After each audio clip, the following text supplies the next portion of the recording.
Hey guys, welcome back to another tutorial by SToby. In this tutorial, I'm going to be going through how the lava-fueled Tinker's Smeltery works. So, the Tinker's Smeltery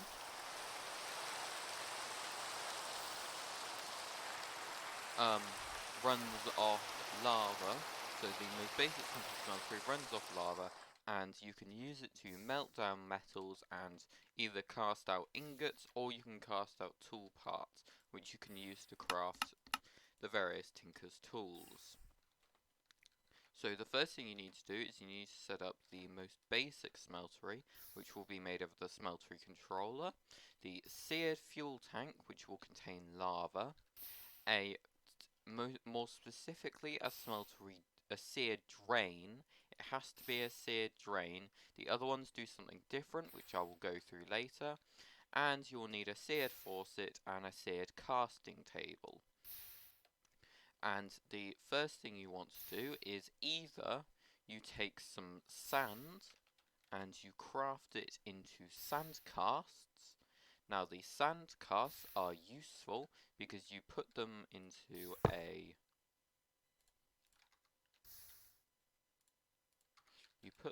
the smeltery, and you can see you have it here. And then if I grab out a brick, so you can just smelt some clay in a furnace, make a brick, and then if you put in the brick and then take it out, you'll note that the blank sand cast has changed. It now looks like an ingot. This means that you can pour an ingot in there, but when you pour in the ingot, it will delete the sand cast and will just give you the ingot. This is the new replacement to the old clay cast.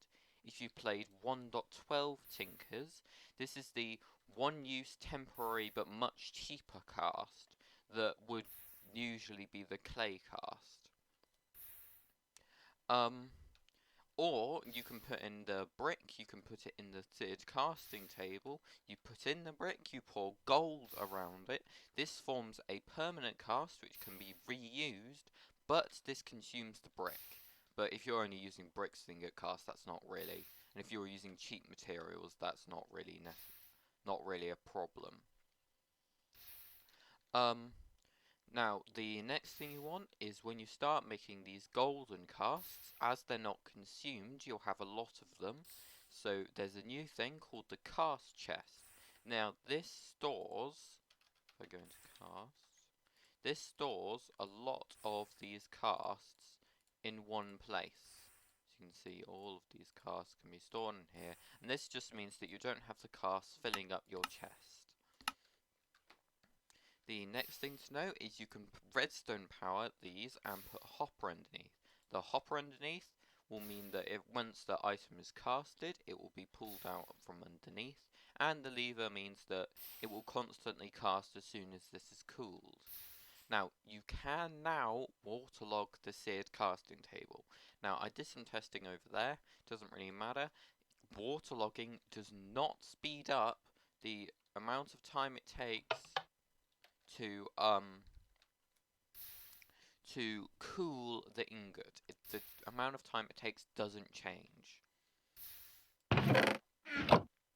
So and I've set up a simple system here to show off the two new things. The first one is the seared chute. So you can see here we have the thing, it casts out, goes into the hopper, comes into this chest, it's then piped into this hopper, which then goes into the chute. The chute is an item input. Now, people who played the old Tinkers will recognise that this could all be done with the one thing. This has now been split into two. So you've got the drain, which takes out and takes in fluids, and the chute, which takes in items, and I don't think you can, and you can't pull out items because that would just be weird. Now, there's also a brand new thing called the seared duct. Now, this takes copper cans, which is probably my new favourite thing from the new Tinkers. It is a container and it stores 144 millibuckets, or 1 ingot.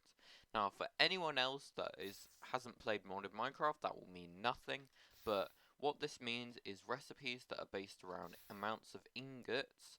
So alloys and other stuff along those lines will now be much easier, and it's a very new sort of new thing that I'm very glad that they've added. So you can see that if I put an ingot cast here and try and cast, this does nothing.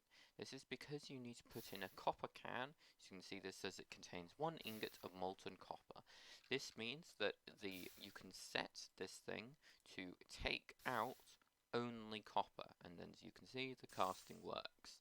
So what happens with this is you can basically set a filter on the Seared Drain, and this allows you to automate the smeltery far easier than you could before. So you can have it the lever, so you can have this thing constantly redstone powered, and then you can set which materials are casted out and where they go. So that allows you to much easier automate the smeltery than you could before.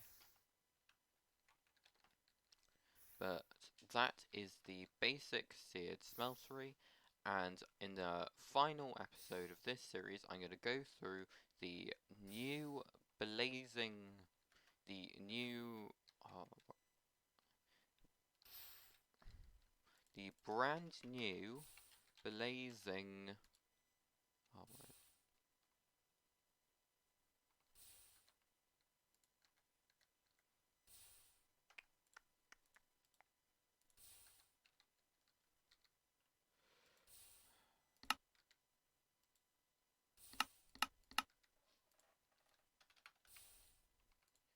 the brand new molten blaze liquid, and how you obtain it, and what it can be used for, and what it does.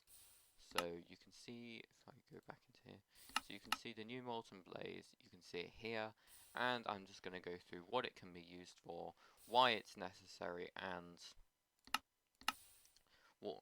why you need it in the new version of Tinkers. But thank you guys for watching. I hope you enjoyed this episode. If you really enjoyed it, can you please like, subscribe, and hit the bell to be notified for when I come out with that final video. Adios.